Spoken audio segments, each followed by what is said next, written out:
Ketika Anda sudah merasakan sendiri betapa segarnya air, maka Anda tidak perlu iman lagi, tidak perlu kepercayaan lagi. Saya percaya air segar, nggak perlu. Wong tiap hari sudah minum air kok masih. Saya percaya air segar, nggak perlu kepercayaan. Kepercayaan iman hanya dibutuhkan bagi orang-orang yang belum mengalami sendiri. Oke teman-teman, pada kesempatan yang baik ini kita bincang-bincang tentang persatuan Indonesia. Nah, kenapa kita harus bersatu? Gampangnya ya, singkat padatnya adalah karena kita semua adalah satu saudara. Kita satu saudara itu dalam makna sebenarnya teman-teman ya. Bahan baku diri Anda dan bahan baku diri saya, kita semua sama. Bahan baku kita adalah berasal dari 4 unsur alam yang sama, dari bumi yang sama, tanah yang sama, air yang sama, udara yang sama, dan cahaya matahari atau sinar matahari atau api yang sama. Itu aja alasannya. Karena kita betul-betul saudara dalam arti yang sebenar-benarnya. Badai sudah bergabung, Wiwit sudah bergabung. Terima kasih ya teman-teman. Jalan Asik sudah bergabung juga. Sekali lagi sahabat-sahabat, kita di seluruh Indonesia ini kita harus bersatu. Sebenarnya bukan hanya di Indonesia ya, tetapi di seluruh dunia. Judul video kita kali ini adalah Persatuan Indonesia. Ya, ini baik ya teman-teman, supaya nanti ketika menjelang pemilu, pemilu bulan apa? Februari ya. Siapapun pilihan Anda, apakah Anda memilih Om Anies, Om Wowo maupun Om Ganjar ya, kita harus ingat kita semua tetap bersaudara. Jadi mungkin bagusnya gini teman, kalau saran dari saya, seperti teladan yang dilakukan oleh Pak Jokowi Widodo ya, ketika lawan politiknya diajak atau direkrut menjadi teman kerjasama. Saya pikir itu suatu terobosan yang sangat bagus ya. Ketika pemilu menjadi lawan atau rival, sebenarnya kurang tepat kalau lawan, tapi menjadi apa ya? Ya anggap aja lawan, pesaing. Prabowo adalah lawan pesaingnya Jokowi, tetapi ketika Joko Widodo menjadi presiden, ya, maka dia mengajak pesaingnya itu untuk kerjasama. Nah, ini sebuah kesadaran yang sangat bagus, sudah diberi teladan oleh Pak Joko Widodo. Nah, akan baik kalau kita lanjutkan itu. Jadi kan biasanya orang-orang ini kan kalau sudah pisah, sudah tidak sejalan, maka bermusuhan. Nah, konsep bermusuhan itu yang harus kita ubah ya teman-teman. Perbedaan bukan permusuhan. Perbedaan adalah untuk kita saling mengisi, saling bekerja sama. Dari Bay sudah bergabung. Ya teman-teman, silakan yang mau memberikan komentar. Bagaimana menurut teman-teman tentang persatuan, ya, persatuan Indonesia? Mengapa kita harus bersatu? Mengapa kita harus saling mensupport? Mengapa kita harus saling bekerja sama? Ya. Kalau dari saya, alasannya adalah karena kita semua adalah saudara. Ya, kita semua adalah saudara itu bukan lip service, ya, bukan supaya enak didengar, supaya hanya basa-basi, enggak teman-teman. Tapi saya bisa sampaikan kenyataan. Meskipun garis darah kita berbeda, tetapi bahan baku penyusun darah Anda dan saya itu sama, dari bumi yang sama. Kemudian penyusun tulang, jadi tubuh manusia, setiap manusia seluruh dunia itu kan terdiri dari 7 unsur. Anda mau suku bangsa apapun, warga negara apapun, beragama apapun, ataupun tidak beragama, ya, apakah Anda ateis, agnostik, teis, apapun keyakinan Anda tidak bisa mematahkan fakta bahwa kita berasal atau kita tercipta atau kita tersusun dari 4 unsur alam yang sama, termasuk suara anjing ya. Anjing yang jenggong-jenggong di bawah itu sebenarnya juga dalam tanda kutip bahan bakunya sama persis dengan kita. cuma bentuknya dia beda. Dia jadi anjing, ada yang jadi kucing, ada yang jadi kuda, jadi sapi. Tapi bahan baku kita sama. Jadi ibaratnya Anda punya HP Android. Ini bahan bakunya dari unsur bumi yang sama dengan mobil Anda atau motor Anda. Bentuknya beda banget. Mobil, motor, apalagi helikopter, pesawat terbang, kereta api. Tetapi bahannya kan sama. Dari unsur bumi yang sama. Nah, demikian juga manusia, kita berasal dari 4 unsur alam yang sama. Itu sebabnya kita harus bersaudara. Penginjil TikTok sudah bergabung. Waduh, ada penginjil TikTok. Penginjil berarti pemberita kabar baik dong. Injil artinya kabar baik, kabar gembira. Jadi kalau ada penginjil tapi memberitakannya bukan kabar baik, bukan kabar gembira, maka itu penginjil abal-abal ya. Penginjil yang sejati pasti memberitakan kabar-kabar baik. Sutiar sudah bergabung tapi kemudian hilang. Wins 108, Alsinta 540, Laskar Billion. Sebentar, saya lihat WA dulu. Ya, jadi semangat saya teman-teman, spirit saya, ini ada siapa nih? Toy. Saya datang, lihat WA. Halo Pak, ya halo juga Mas Bro. Ya, jadi semangat. Ini ada pertanyaan lagi, Bang Dodo, kerja apa Bro Donald? Kerjaan utama saya ya.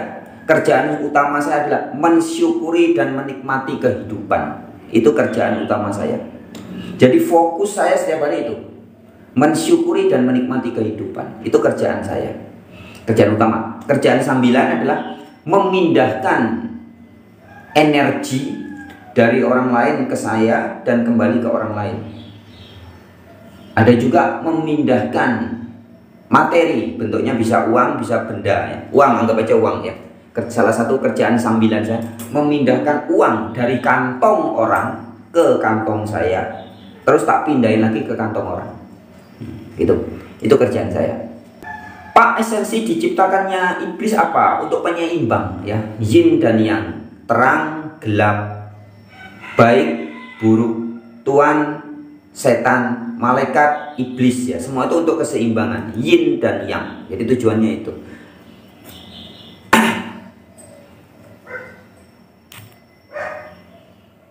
Oke. Terima kasih ya buat yang sudah join. Ada juga Abdul Rashid ya.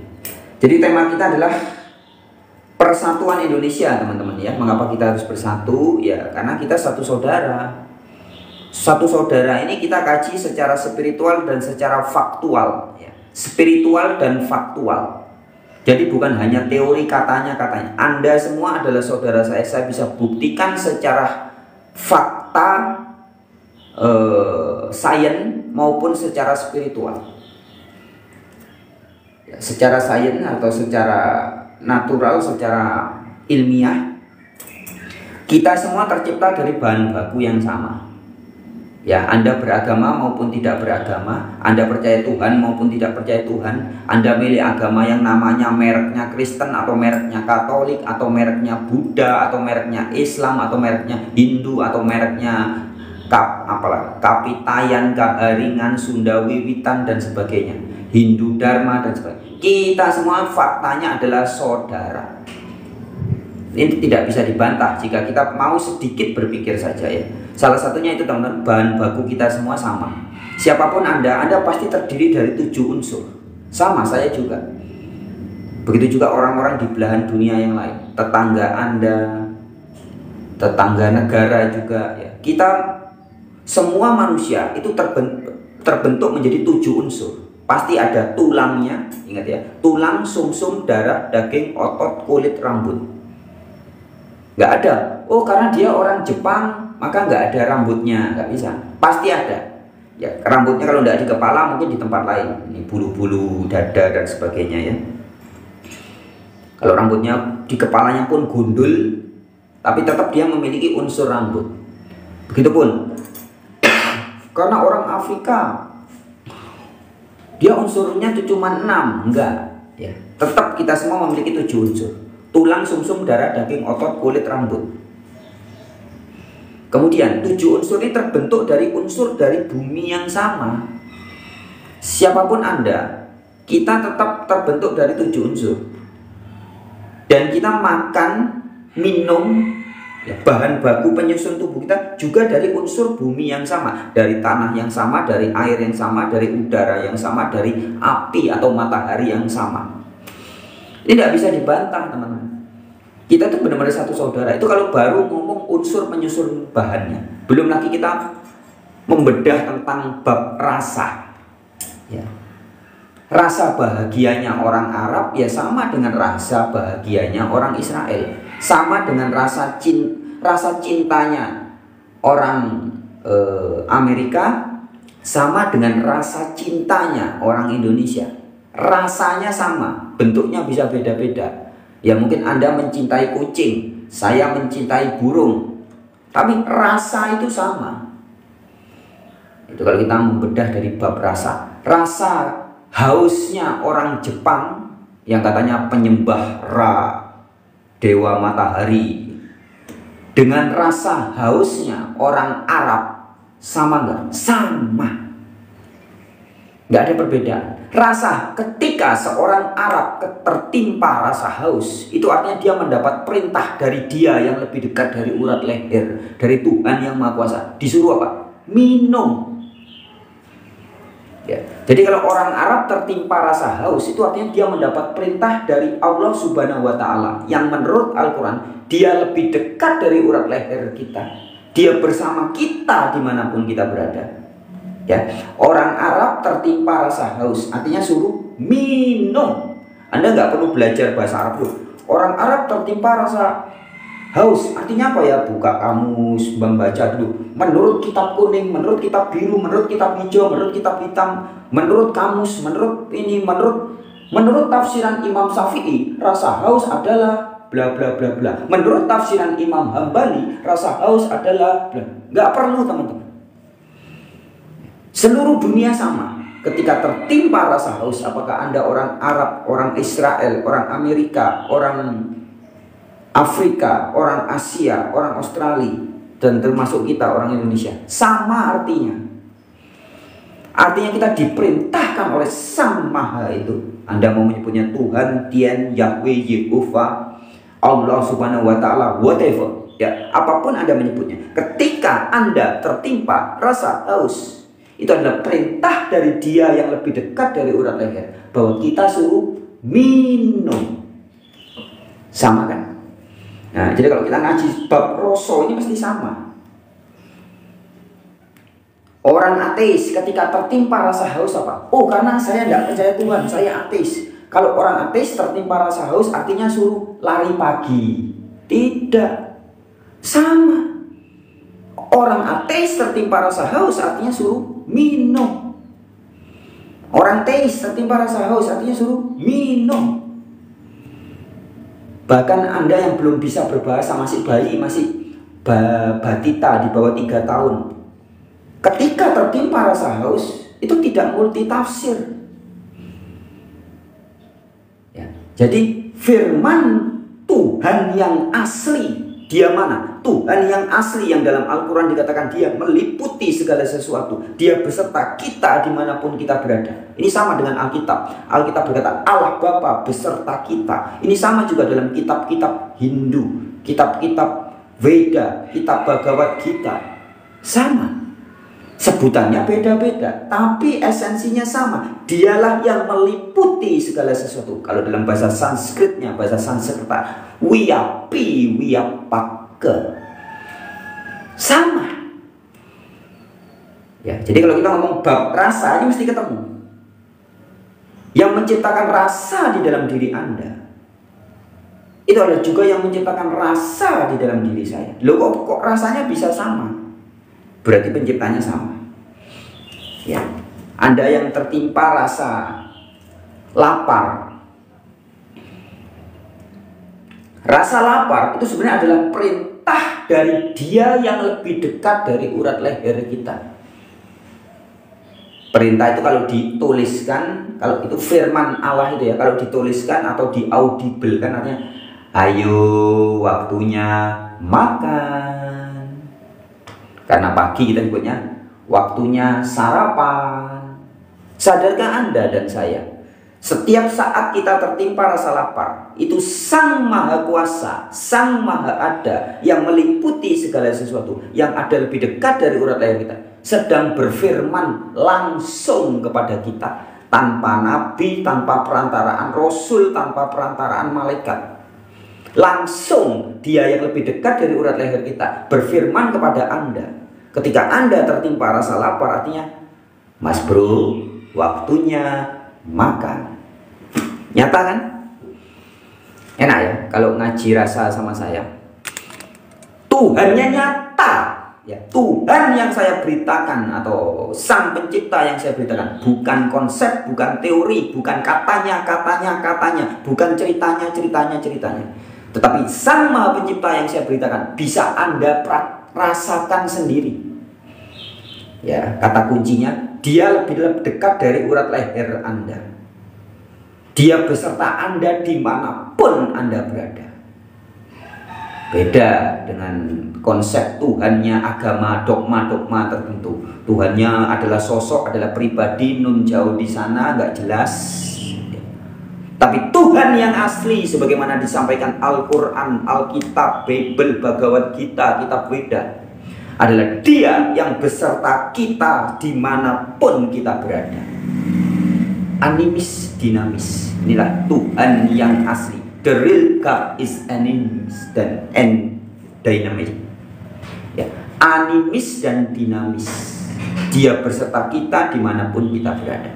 Oke, saya menyapa beberapa orang dulu.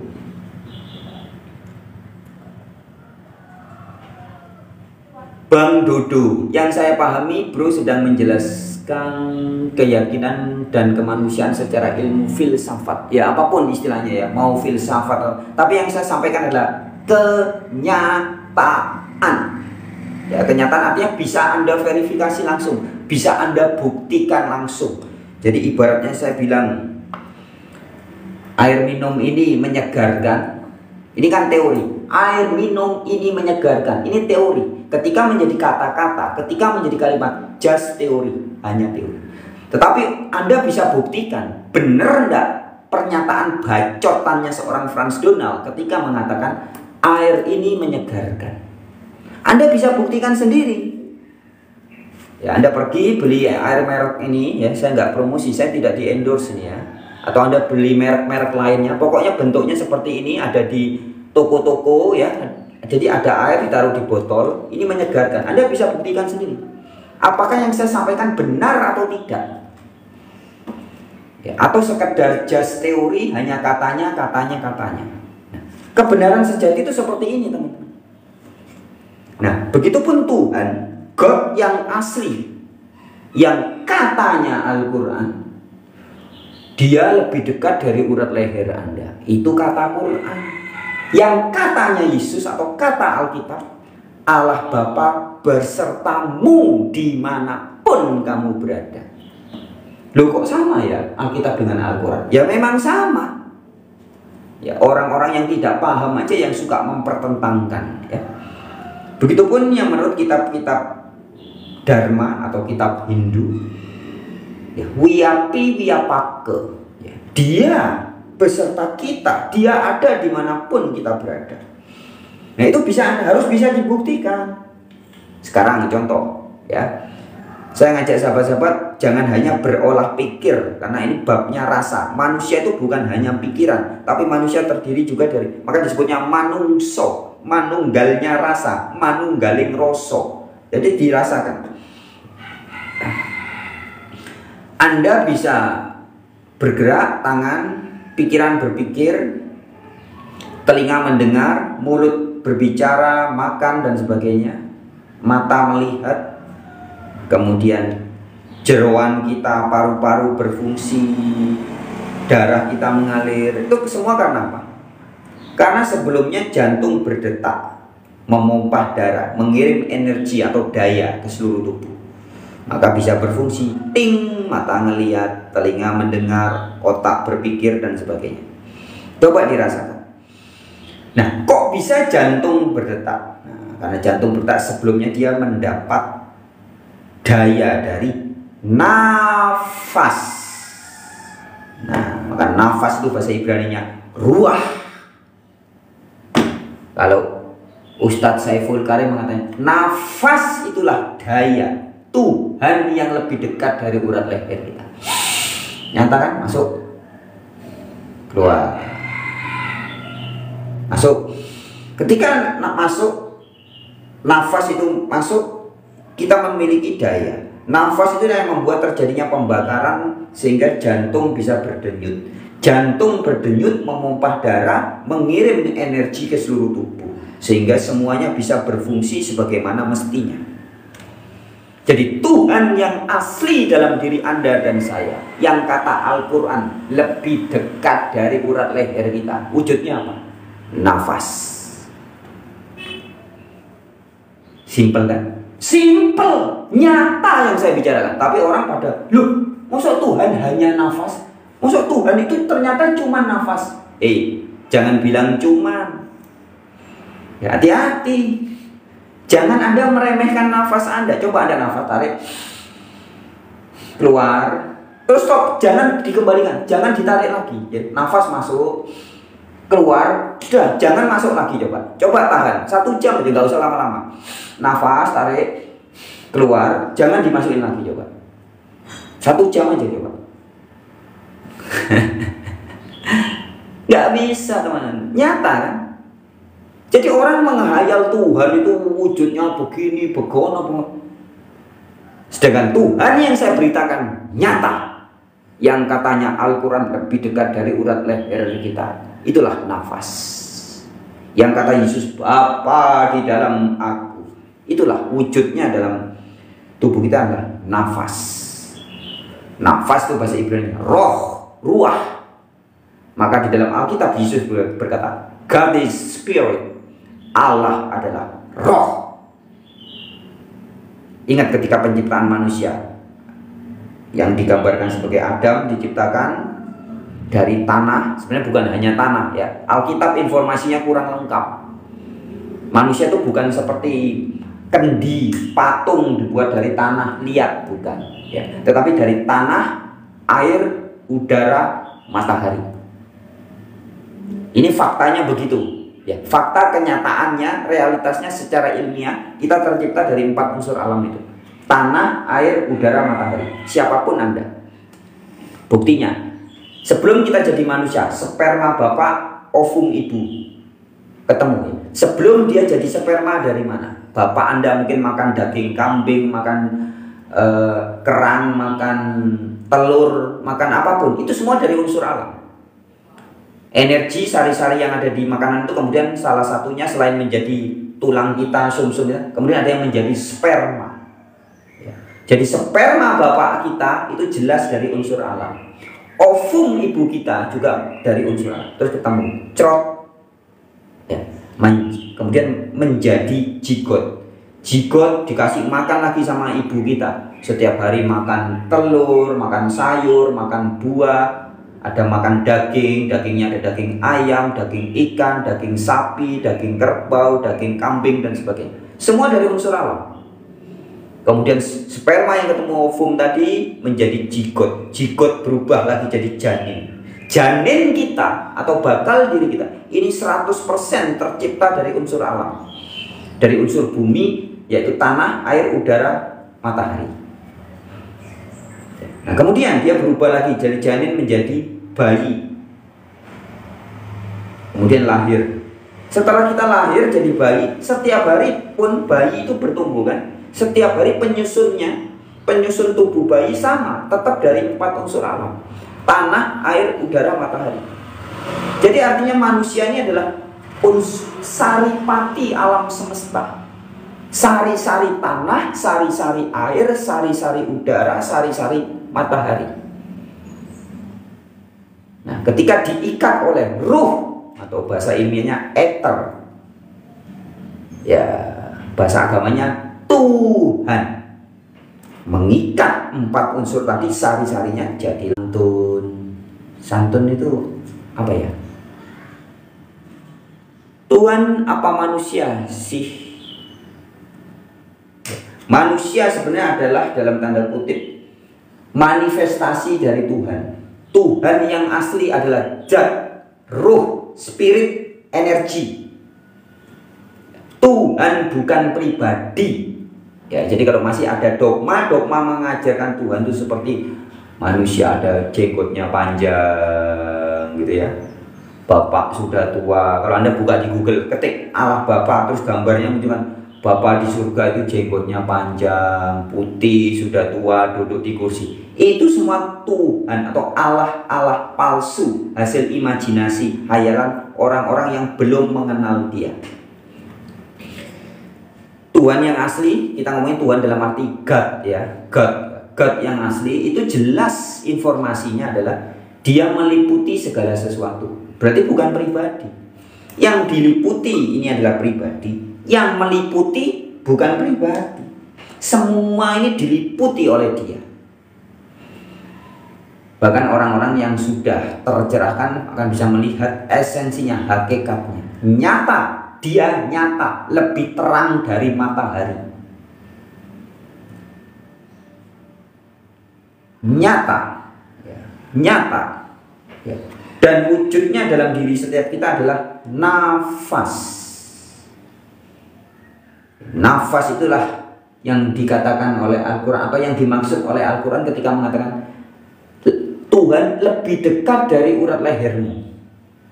Ya, makanya teman-teman, kita perlu orang-orang yang belum bisa merasakan Tuhan, orang-orang yang belum merasakan kemanunggalan dengan Tuhan, perlu lebih banyak waktu untuk meditasi ya. Lebih banyak ngaji ke dalam diri. Ngaji rasa, ngaji ke dalam diri. Carilah, bukan cari. Rasakanlah Tuhan yang nyata bersama-sama kita. Tidak perlu dicari, tapi dirasakan. Karena Tuhan ada di sini, di dalam jiwa ini. Jadi bukan di sana, di sana, di sana, di sana, bukan. Nyata teman-teman, nyata ya. Tuhan yang asli nyata ya. Kalau orang ateis bisa ngerasain, selesai ateisnya, bubar. Orang ateis berpikir dia menolak Tuhan. Tuhan yang ditolak oleh ateis itu Tuhannya dogma-dogma sebenarnya. Yang katanya Tuhan itu pribadi, ada di sana. Ada. Jadi dalam hal ini ateis benar. Tuhan yang pribadi itu Tuhan hoax, tidak asli. Sedangkan Tuhan yang asli, yang nyata, yang bisa kita rasakan setiap saat, itu adalah yang seperti disampaikan Al-Quran, Alkitab, Bhagavad Gita, Weda. Itulah Tuhan yang asli, yaitu dia sifatnya apa? Wiyapi wiyapake. Bahasa Sanskertanya, bahasa Al-Qurannya, dia maha meliputi segala sesuatu. Ini ada guntingan kuku, diliputi enggak? Diliputi. Nah, ini ada air, diliputi enggak? Diliputi. Karena dia adalah maha energi, maha meliputi segala sesuatu. Itulah kalau orang-orang sudah memahami itu, orang akan menghargai segala sesuatu. Maka genaplah firman Allah Subhanahu wa Ta'ala yang tertulis di Al-Quran yang mengatakan, kemanapun kamu memalingkan wajahmu, di situ ada wajahku. Anda lihat tembok ini. Orang yang sudah berkesadaran sadar, ini diliputi oleh Allah. Anda melihat semut, Anda sadar semut diliputi oleh Allah. Melihat pohon, melihat air, melihat apapun juga diliputi oleh Allah. Jadi jangan heran jika leluhur-leluhur Nusantara dulu menghormati alam semesta.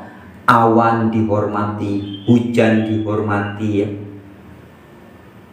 angin dihormati, air, pohon, samudra, sungai, danau, semua dihormati. Kenapa? Karena mereka merasakan ada daya yang sangat nyata, Ada kekuatan Tuhan yang nyata di pohon, di air, di sungai ya. Maka sungainya dirawat, sungainya bening-bening, bersih. Nggak kayak sekarang, ngakunya beragama tapi buang sampah di sungai, sungai kotor. Siapa yang buang? Orang-orang yang ngaku-ngaku beragama. Kalau orang sudah betul-betul mengenal Tuhan, tidak mungkin dia akan buang sampah sembarangan, tidak mungkin akan nebang pohon sembarangan. Karena sadar semuanya ini diliputi oleh daya, oleh kuasa Tuhan yang asli. Sebentar, saya barusan dapat perintah. Saya barusan dapat firman dari Allah. Allah yang asli, yang lebih dekat dari urat leher saya, berfirman kepada saya dengan bahasa roh alias bahasa rasa. Apa firmannya? Saya suruh mengisi tubuh ini. Tubuh jiwa raga saya yang terbentuk dari 4 unsur alam, tanah, air, udara, cahaya atau api yang diikat oleh, ini yang disebut kelima pancer ya, yang diikat oleh ruh ya, maka disebutnya sedulur papat kelimo pancer. 4 saudara kandung kita, tanah, air, udara, matahari atau api, diikat oleh kelima pancer, ruh atau atman atau eter, yang menjadi tubuh ini. Barusan dia yang lebih dekat dari urat leher saya berfirman langsung kepada saya, tanpa perantaraan nabi, tanpa perantaraan rasul, tapi langsung, yaitu saya diberi perintah suruh mengisi tubuh ini dengan air, alias bahasa Indonesianya suruh minum ya. Kalau dibahasakan, ayo Mas Donald yang ganteng banget, waktunya minum. Itu bahasa rasa. Saya diberi rasa haus. Rasa haus ini adalah perintah dari Tuhan yang sangat nyata, yang tidak bisa saya wakilkan. Itu nanti yang kita bahas ya. Tuhan yang asli ketika memberi perintah kepada Anda, perintahnya itu murni hanya untuk Anda saja, tidak bisa diwakilkan. Contohnya ini ya, Tuhan yang asli berfirman kepada saya untuk mengisi tubuh ini, tubuh yang terbentuk dari 4 unsur alam ini harus diisi air. Perintahnya gimana? Apakah saya harus baca kitab, buka kitab? Perintah hari ini tanggal 29 apa ya? Enggak.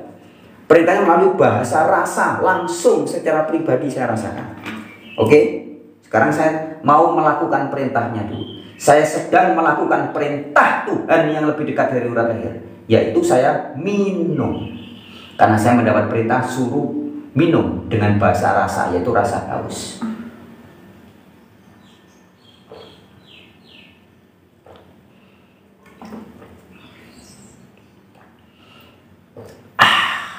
Loh, mana hausnya? Kemana hausnya?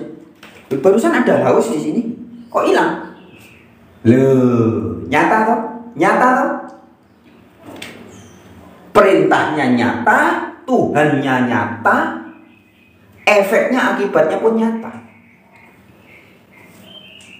Ya, jadi teman-teman, tadi sempat saya sampaikan bahwa tidak bisa diwakilkan. Jika Anda yang diperintah oleh Tuhan suruh minum, Anda nggak bisa. Karena saya orang kaya. Asisten pribadiku, saya barusan diperintah oleh Tuhan yang lebih dekat dari urat leher suruh minum. Tolong kamu menggantikan saya ya. Kamu yang minum ya. Nih, tak kasih bayaran 1 juta. Kamu minum menggantikan saya. Bisa nggak? Nggak bisa. Ya.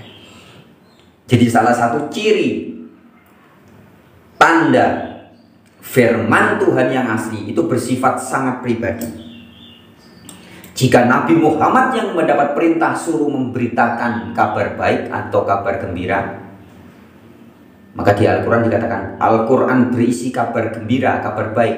Lo pakai bahasa Yunaninya Evangelion atau Injil. Jadi Nabi Muhammad itu pemberita Injil ya, jangan salah. Nabi Muhammad pemberita Injil. Buktinya, ayo baca di Al-Quran. Al-Quran berisi kabar gembira, berita baik. Loh ya, kabar baik, berita gembira itu bahasa Inggrisnya good news, bahasa Yunaninya Evangelion, terjemahan lainnya Injil. Ya, Injil itu kabar baik, bukan buku kitab, bukan. Ya, oke lanjut. Jika Nabi Muhammad yang mendapat perintah untuk memberitakan kabar baik, yaitu perintahnya untuk dia saja, secara pribadi. Jika Anda yang mendapat perintah dari Tuhan untuk memberitakan kabar baik, ya harus Anda juga lakukan. Jika saya yang mendapat perintah, ya harus saya yang melakukan. Tidak bisa tak wakilkan. Ilustrasinya seperti tadi ini. Setiap hari Anda tertimpa rasa lapar. Rasa lapar tidak bisa Anda wakilkan. Anak buahku, saya ini bos, saya jenderal bintang 7. Pusing dong. Saya jenderal bintang 7. Saya mendapat perintah suruh minum oleh Tuhan. Tapi karena saya sibuk lagi bacot, rasa haus, kamu pergi dulu ya. Nanti datang lagi 2-3 jam lagi. Bisa nggak? Nggak bisa. Jadi ciri berikutnya, perintah Tuhan yang asli tidak bisa dilawan. Maha kuasa. Tuhan yang asli itu maha kuasa. Contohnya itu tadi. Ketika dia memberi perintah kepada Anda dengan rasa haus, Anda tidak bisa menolak dan tidak bisa diwakilkan atau digantikan orang lain. Anda harus taat, tunduk, patuh kepada perintah itu. Kalau enggak, coba aja. Coba aja. Ketika Anda tertimpa rasa haus, artinya Anda mendapat perintah langsung dari pemilik jagat raya ini, suruh minum. Coba Anda lawan. Oh, enggak mau, saya kan jenderal, enggak mau diperintah, biasanya memerintah. Coba Anda lawan rasa haus itu 1 jam, 2 jam, 3 jam, 12 jam, terus lawan kalau bisa. Apa yang terjadi? Modar. Gak bisa dilawan.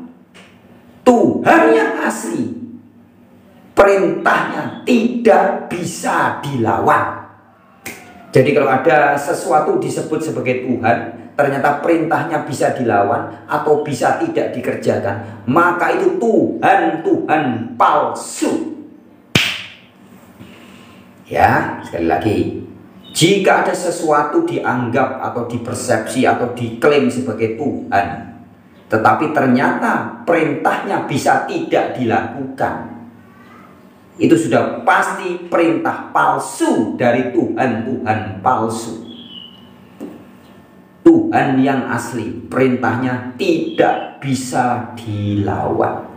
Orang yang nyoba-nyoba ngelawan pasti modar. Anjing ketika tertimpa rasa haus, bisa nggak dia ngelawan? Coba aja. Nggak minum. Burung, kuda, pohon, harusnya disiramin. Coba aja nggak disiramin terus. 1 hari, 1 minggu, 1 bulan, 3 bulan, modar juga. Ya, jadi maha kuasa itu harus nyata, teman-teman. Kalau ditanya, kamu percaya Tuhan? Percaya. Tuhan maha kuasa, buktinya apa? Nah, harus bisa. Buktinya, ketika dia memberi perintah kepada saya tiap hari, saya bangun tidur tiba-tiba diberi perintah, ayo mas bro, mbak sis, kembalikan unsur-unsur alam yang sudah masuk ke tubuhmu. Kemarin dalam bentuk jagung, dalam bentuk telo, roti, sandwich, daging sapi, daging ayam yang sudah masuk dalam perutmu. Sekarang ampasnya kembalikan ke alam. Bahasa Indonesianya kita bilang kebelet beol.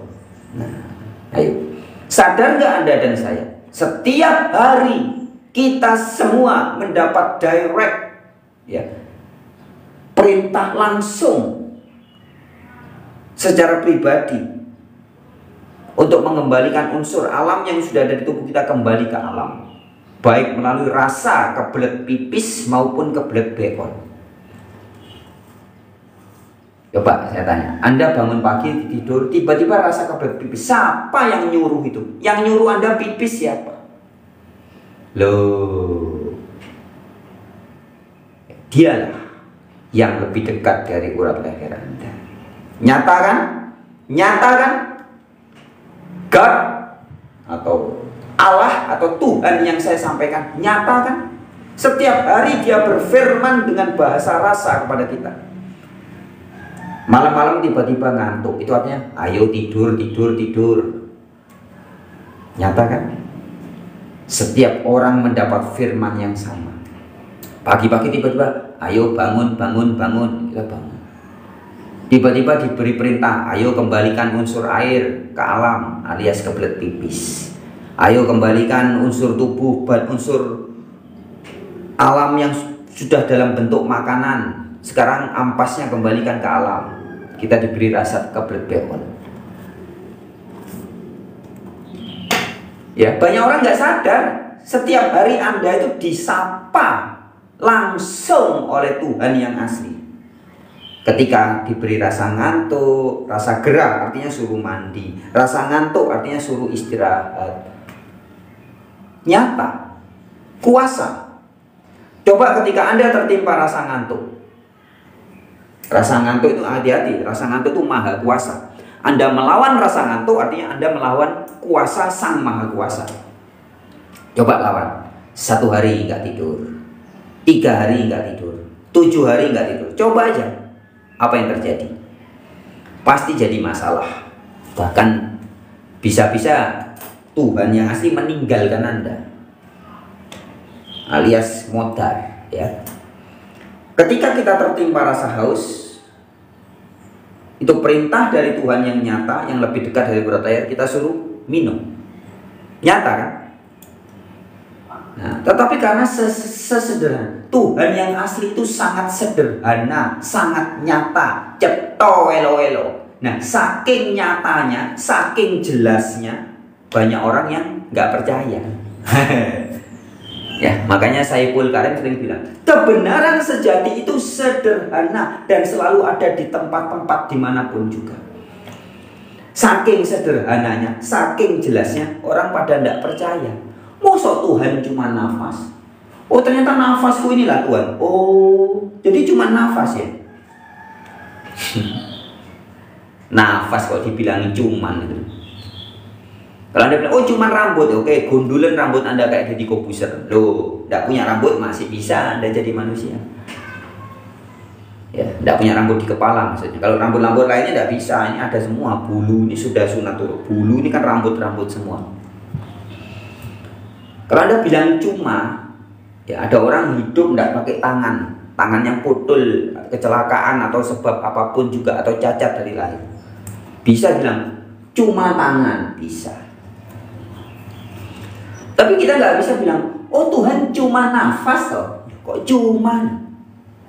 Gara-gara nafas inilah semua ini jadi berfungsi. Gara-gara nafas Anda segalanya menjadi ada, Anda jadi baik, jadi manusia. Jadi, oh itu ada matahari, ada bulan, ada bintang, ada alam semesta, ada mama, ada papa, ada saya, ada semua. Yang mengadakan segala sesuatu dalam diri kita adalah nafas.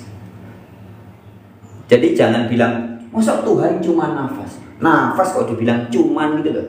Cuman tuh artinya bisa disingkirkan untuk sementara. Coba Anda singkirkan nafas sementara. 1 jam aja nggak usah nafas. Nggak usah lama-lama Mas Bro ya. 1 jam aja nggak usah nafas. Coba. Nah, banyak orang nggak sadar kan? Meremehkan nafas. Narik, masuk, keluar. Coba masuk, keluar. Masuk, nggak keluar lagi. Maka disebutnya meninggal dunia. Menghembuskan nafas terakhir. Nggak balik lagi. Selesai. Selesai. Begitu Anda dan saya menghembuskan nafas terakhir, bukan tiba-tiba uang kita meninggalkan kita, anak meninggalkan kita, suami, istri, harta materi, segala kekayaan yang kita anggap penting, hal-hal yang kita anggap penting, tiba-tiba satu persatu meninggalkan kita. Bukan. Tapi begitu kita menghembuskan nafas terakhir, kitalah yang meninggalkan segala sesuatu. Alias meninggal dunia. Log gue N. Jelas ya? Enak ya kalau ngaji Rasul sama saya? Nyata. Bukan menurut Nabi Musa begini-begini, kemudian ditafsirkan pendeta ini, oh itu artinya begitu. Menurut imam ini begitu, menurut ustadz ini, menurut ulama ini, menurut pendeta ini. Itu namanya ajaran kulaan jare, katanya. Nah, kalau ngaji Rasul sama saya, sama Saiful Karim, sama dan spiritualis lainnya sama, teman. Kita bicara itu kenyataan, kasunyatan. Ngomong surga neraka bisa dibuktikan surganya di mana, nerakanya di mana. Bukan katanya. Bicara Allah, bicara Tuhan bisa kita demonstrasikan, kita buktikan, Anda rasakan sendiri. Tidak cuma nyanyi, Tuhan ada di sini, di dalam jiwa ini. Tapi yang mana ya? Tuhan di dalam jiwa ini, tapi yang mana? Yang mana Tuhan? Katanya di sini. Yang mana? Yang mana? Harus bisa dirasakan. Dia maha ada. Mana buktinya? Harus ada. Maha ada. Dia selalu ada, tidak pernah tidak ada. Coba pelan-pelan. Tuhan yang asli itu maha ada. Tapi informasi bagus disampaikan Al-Quran. Dia meliputi segala sesuatu. Coba, maha ada artinya tidak pernah tidak. Di sini dia ada. Di sana ada, di sono ada, selalu ada. Sedangkan dogma agama tertentu mengatakan kalau mau ketemu Tuhan pergi hari Minggu ke tempat ibadah ini, hari Jumat pergi ke sini untuk ketemu Tuhan, rumahnya ada di Mekah untuk ketemu Tuhan. Ikut Tuhan model apa? Coba Mas Bro, ketemunya kok harus ke sana? Katanya maha ada. Kalau maha ada, ketemu di sini bisa, di sini bisa, di sono bisa, di WC bisa, di masjid bisa, di wihara bisa, di pura bisa, di gereja bisa, di mana-mana bisa. Itu namanya Tuhan maha ada. Tapi kalau ketemunya, oh harus ke gereja saya saja, itu sudah pasti Tuhan palsu. Kalau ada guru-guru yang ngaku guru-guru agama, guru-guru spiritual mengatakan kepada Anda, kita ketemu Tuhan harus hanya lewat cara saya, hanya ada di kelompok saya saja, itu pasti Tuhan palsu. Tuhan yang asli itu maha ada. Anda mau merasakan dia ketika di diskotik, jedak jeduk, sambil merasakan dia bisa. Anda berasa di WC, di kamar mandi, di taman, di kebun, di tepi pantai, di tengah hutan, di dalam goa, dimanapun, Tuhan yang asli bisa selalu dirasakan karena dia maha ada.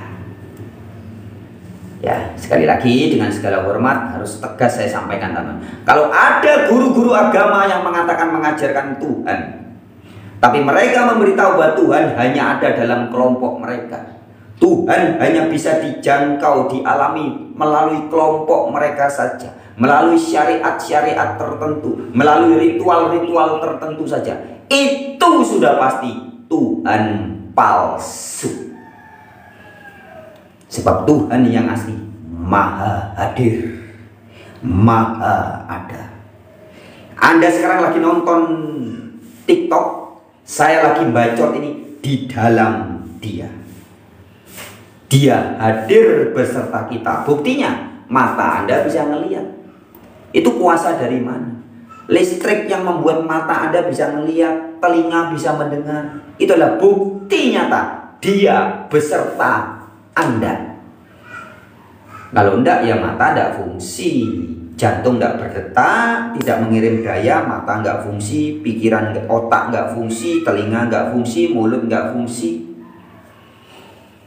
Tapi bukti saat ini, sekarang Anda bisa melihat saya bacot, telinga Anda mendengar suara saya adalah bukti Allah yang lebih dekat dari urat leher Anda beserta Anda.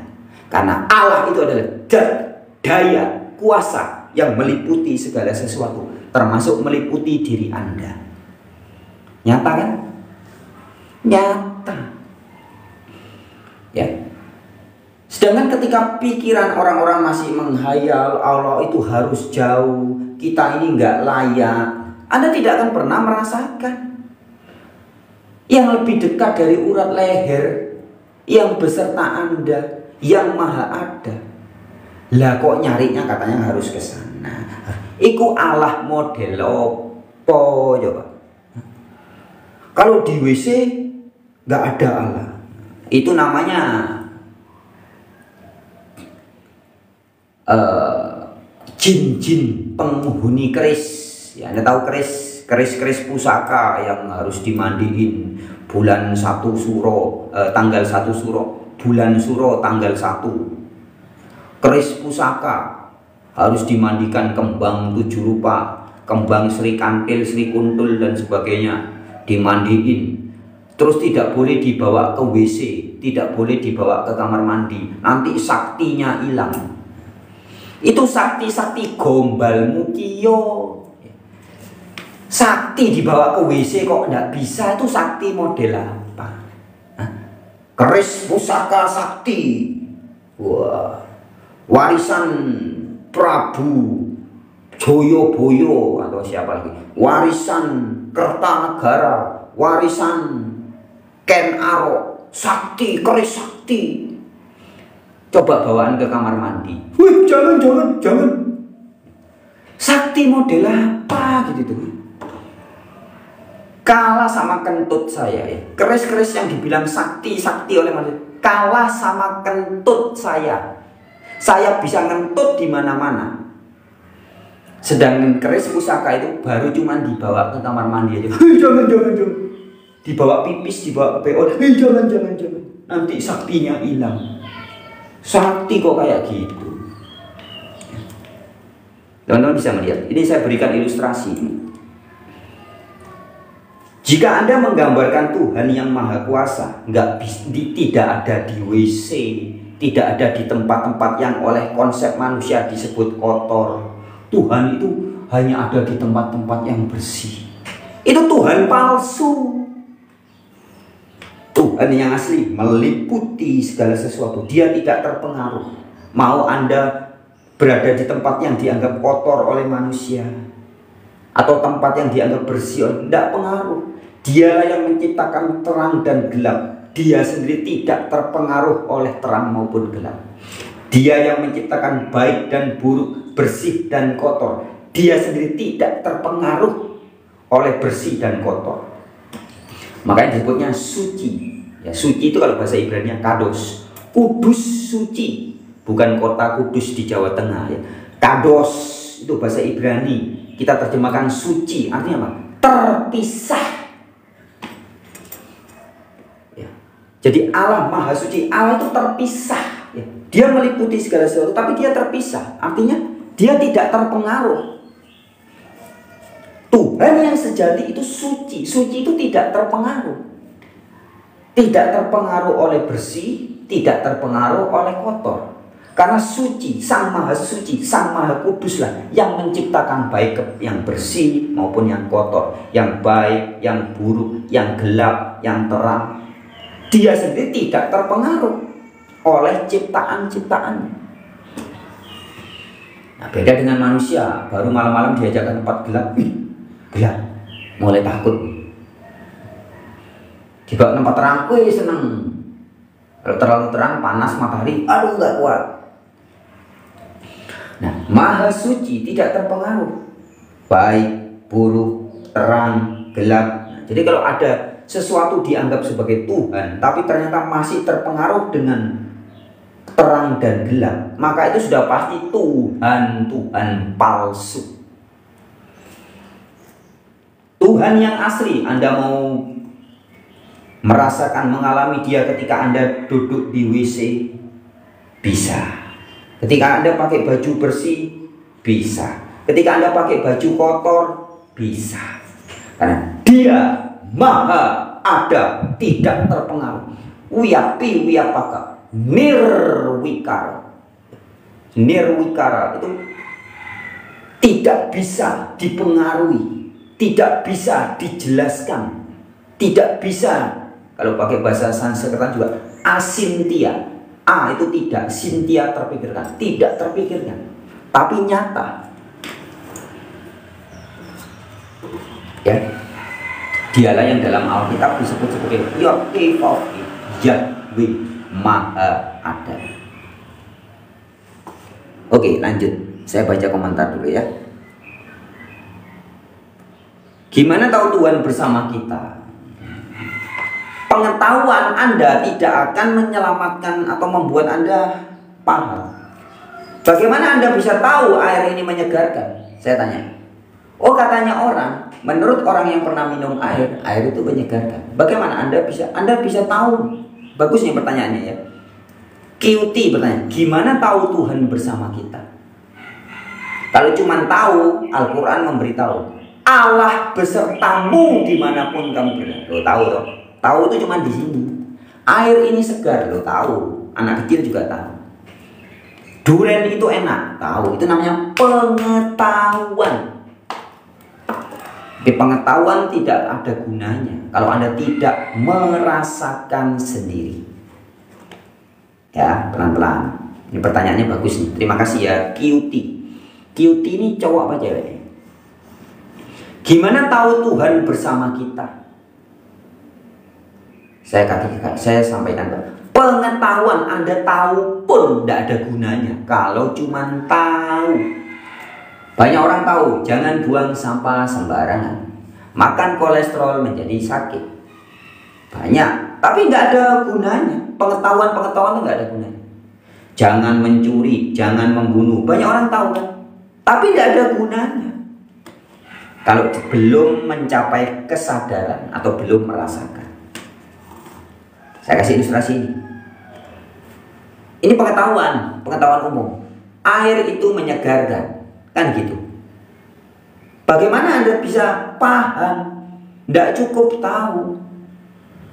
Pengetahuan Anda menjadi berguna ketika Anda rasakan sendiri, bukan cuma ngelihat saya minum. Anda coba minum sendiri.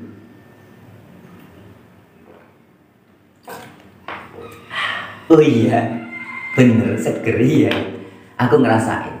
Ketika Anda sudah merasakan air ini menyegarkan, Anda tidak perlu lagi apa kata orang, jangan minum air itu tidak seger, air itu tidak ngaruh. Semua kata orang tentang air tidak akan mempengaruhi Anda jika Anda sudah merasakan, mengalami sendiri. Oh iya. Begitupun pengetahuan Anda. Gimana tahu Tuhan bersama kita? Tidak perlu pengetahuan. Percuma Anda tahu Tuhan bersama Anda kalau tidak merasakan, mengalami sendiri. Ya, ilustrasi saya seperti ini. Tuhan itu bukan materi. Ini air materi. Untuk merasakan air yang ada materinya saja, Anda harus mengalami sendiri. Air seger, coba Anda suruh orang di sebelah Anda minum. Suruh suami atau pacar atau istri atau teman yang minum. Terus teman Anda bilang, iya airnya seger. Itu Anda menjadi pengetahuan saja. Menurut teman saya, air itu segar. Menurut istri saya, menurut suami saya, air itu segar. Itu namanya kulaan jari. Ilmu katanya. Katanya ibu saya, air itu segar. Katanya bapak saya, air itu segar.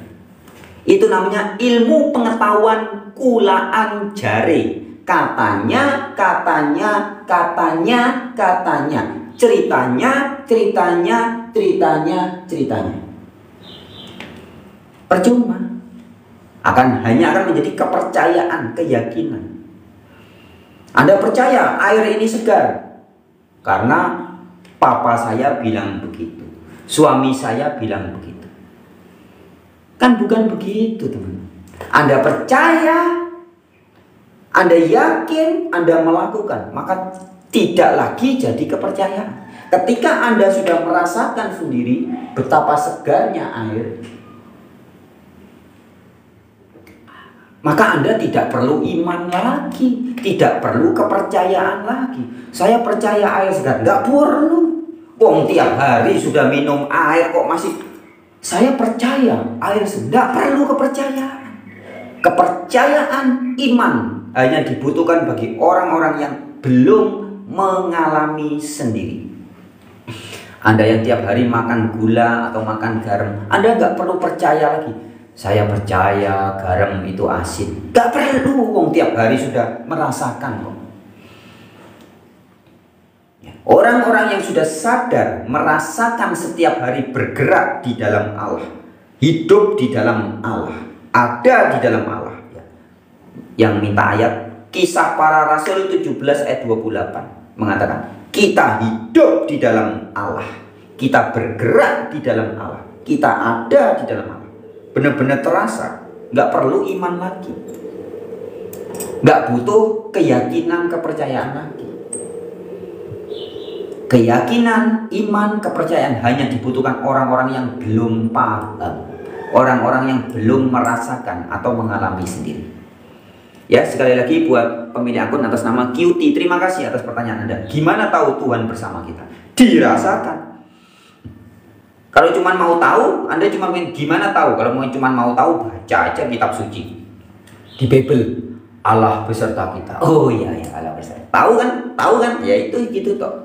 Gimana tahu durian enak? Ya baca aja tulisan durian itu enak. Oh iya, tahu saya durian enak. Cuman pengetahuan. Tapi pengetahuan nggak cukup, teman. Sia-sia. Anda tahu, jangan buang sampah sembarangan. Banyak anak dari kecil, umur balita sudah tahu jangan buang sampah sembarangan. Sampai orang-orang tua banyak. Tapi coba Anda datang ke pesantren-pesantren, ke tempat-tempat umum, orang masih buang sampah sembarangan. Kenapa? Karena sebatas pengetahuan. Pengetahuan tidak menyelamatkan, cuman tahu tok. Tetapi pemahaman, kesadaran itu yang bisa mengubah, membuat orang mengalami sendiri. Nah, untuk Tuhan ini harus dialami sendiri, dirasakan, ya, bukan hanya tahu. Tuhan maha baik, bisa merasakan enggak? Orang bilang Tuhan tuh maha baik, loh Anda merasakan enggak? Tuhan maha adil, maha baik, maha ada. Loh, semua pendeta ustaz bilang Tuhan maha ada. Giliran suruh membuktikan maha ada, oh anu di sana. Tempatnya di ars, di surga, di sana. Loh, katanya maha ada. Ya maha ada ya sekarang harus ada. Kalau nanti ketemunya sesudah mati, itu ya bukan maha ada, bukan maha hadir. Maha hadir ya harus selalu ada, tidak pernah tidak ada. Sekarang ada, kemarin ada, nanti pun ada. Itu namanya Tuhan yang maha ada. Kan jelas, simple. Kebenaran itu terlalu sederhana, simple, sederhana. Tetapi menjadi rumit, menjadi sulit, menjadi misterius ketika kebenaran itu ditutupi atau dipenjara oleh dogma-dogma ego manusia. Ya, jadi ibaratnya gelombang internet. Internet itu bentuknya apa ya? Ya kayak Anda bisa akses, bisa connect. Sekarang kan ada gelombang. Energi internet itu kan ada. Energi internet itu selalu ada di sekitar kita. Tapi yang bisa nangkap ya adalah operator-operator seperti Telkomsel, XL. Loh, padahal ada, dia selalu ada. Tapi karena alatnya kita nggak punya, kita memakai jasa operator Telkomsel, apalagi XL dan sebagainya itu. Padahal dia selalu ada.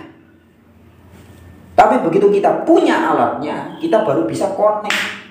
Tapi dia ada. Iya kan? Gelombang radio FM, AM itu selalu ada di sini. Tapi begitu kita punya pesawat radio, frekuensinya meleset sedikit, misalkan FM 1,0,2 FM. Terus kita nyetelnya 1,0,3, cuma beda satu. Nggak nyambung. Frekuensi modulasi FM, frekuensi modulasi itu nggak nyambung. Kita nggak bisa dengerin radio itu. Padahal ada. AM, amplitudo modulasi. Frekuensinya apa? Gelombangnya ada. Frekuensi modulasi juga gelombangnya selalu ada. Tapi ketika perangkatnya tidak sefrekuensi, maka nggak connect. Ya, itu ilustrasi, bisa dipahami. Nah, Tuhan ini juga gitu, selalu ada. Tidak pernah tidak ada. Tapi ketika kesadaran manusia belum kebuka, belum Yahudi itu hadu bahasa Arab, belum mendapat petunjuk, belum Buddha itu artinya tercerahkan. Orang belum jadi Buddha, belum tercerahkan. Orang belum aslima, belum Islam, belum berserah diri, ya maka nggak dapat petunjuk. Allah yang begitu nyata, ceto welo-welo, lebih dekat dari urat leher, yang berserta kita, nggak dirasakan. Nggak dirasakan. Contoh, ilustrasi ya. Teman-teman percaya di dalam diri Anda ada denyut jantung, ada detak jantung. Percaya? Percaya. Tapi seberapa banyak di antara Anda yang sudah merasakan? Perhatiin baik, pelan-pelan ya. Tahu beda dengan merasakan. Anda tahu di dalam diri Anda ada detak jantung, tapi tidak semua pernah merasakan. Tapi percaya, oh saya percaya. Buktinya saya hidup berarti ada detak jantung. Tapi Anda merasakan enggak? Coba pelan-pelan rasakan. Rasakan detak jantung Anda. Anda bisa pegang ini, ikuti saya. Pegang tangan Anda di dada. Rasakan sampai ada detak jantung. Det. Det. Det. Det. Detak jantung saya agak keras. Atau di sini. Pegang tangan Anda. Cari nadi Anda, rasakan detak jantung di sini. Ikuti saya. Sampai terasa ya, sampai terasa. Loh, nah, perhatiin baik-baik. Untuk merasakan detak jantung saja, detak jantung di diri Anda saja, Anda harus fokus. Sepersekian detik Anda tidak bisa mikir, aku mau merasakan detak jantung, tapi Anda mikir belum bayar utang, mikir istrinya tetangga, mikir pekerjaan, nggak bisa. Untuk merasakan detak jantung Anda saja, sepersekian detik supaya dapat tuh harus fokus. Semua fokusnya ke sini. Loh, ini terasa detik. Ketika Anda merasakan detik, nah, Anda tidak bisa memikirkan yang lain. Mikir, oh anakku masih begitu, oh tetangga, pacarku, nggak bisa. Harus fokus. Setelah terasa baru, oh iya bisa. Merasain detak jantung sambil mikir yang lain bisa. Tapi untuk pertama kali Anda harus fokus. Padahal ini materi, ini materi. Anda ngerasain detak jantung yang materi aja harus fokus. Apalagi merasakan Sang Maha Gaib. Gaibnya gaib. Nggak bisa. Aku mau merasakan Tuhan tapi masih mikir, aku punya harga diri, punya nama baik, aku punya ini, punya ini. Nggak bisa. Maka Yesus bilang, tidak ada seorang pun yang bisa ikut aku. Ingat, Yesus adalah jalan ketemu Bapa ya. Yesus bilang, akulah jalan, kebenaran dan hidup. Tidak ada seorang pun yang bisa datang kepada Bapa kalau tidak melalui aku.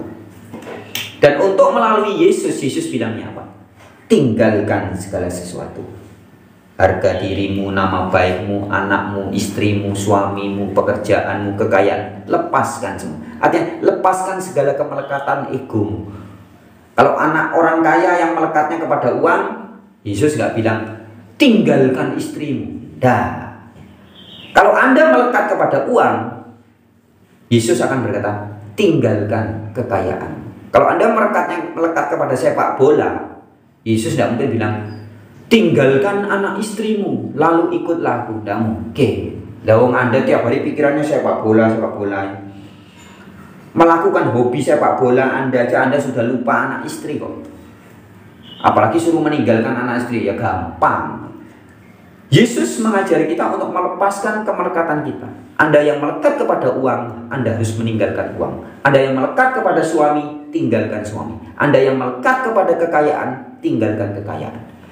Anda yang melekat kepada benda-benda, tinggalkan benda-benda. Karena kemelekatan itulah sumber. Manusia tidak mampu menyadari. Ego yang melekat inilah penghalang. Manusia tidak bisa merasakan dia yang lebih dekat dari urat leher. Tidak bisa. Selama Anda masih merasa aku, ini milikku, ini punyaku, aku. Nggak bakal bisa. Ya. Jangankan merasakan detak jantung Anda saja tadi. Anda harus fokus. Apalagi merasakan yang maha gaib. Kita lebih halus lagi ya. Tadi sudah merasakan detak jantung. Sekarang merasakan nafas. Anda percaya Anda ada nafas? Percaya. Itu pengetahuan. Kepercayaan, keyakinan itu pengetahuan. Tapi ketika Anda merasakan, itu kesadaran namanya. Ya. Pengetahuan beda dengan kesadaran. Coba Anda rasakan. Nafas, tarik, keluar. Rasakan nafas Anda, tarik, keluar. Sampai jadi rasa. Sampai Anda menyadari, tanpa nafas ini, jantung tidak bisa berdetak. Tanpa jantung berdetak, darah tidak mengalir, tangan tidak berfungsi, mata tidak berfungsi, telinga tidak berguna, pikiran tidak bisa mikir. Semua terjadi karena nafas. Dialah yang lebih dekat dari urat leher, yang nyata. Tapi banyak orang belum sadar. Makanya meditasi yang bagus tuh untuk awal bagi para pemula adalah meditasi nafas. Rasakan nafas Anda sampai Anda kenal siapa diri saya ini.